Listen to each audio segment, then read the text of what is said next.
کہ کیا انگلیاں چٹکانا لوگ کہتے ہیں کہ نحوست ہے یا گناہ ہے، کیا یہ صحیح ہے؟ دیکھیں صحیح نہیں، یہ بات غلط ہے۔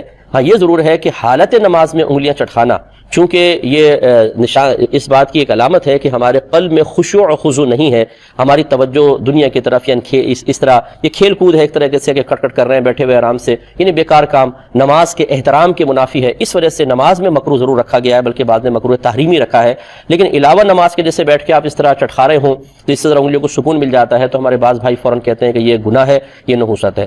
میں گزارش کرتا ہوں کہ آپ اس پہ کوئی دلیل پیش کیجئے کہ کیسے گناہ ہے۔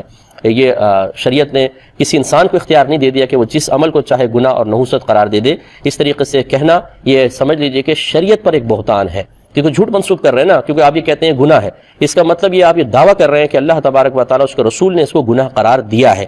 جب آپ کا یہ دعویٰ ہے تو دلیل بھی پھر آپ ہی کے ذمہ ہے، پیش کریں دلیل۔ اس لیے اس طرح کے کلام نہ کیے جائیں۔ تو انگلیاں چٹکانا علاوہ نماز کے شرعاً کوئی قباحت نہیں رکھتا ہے۔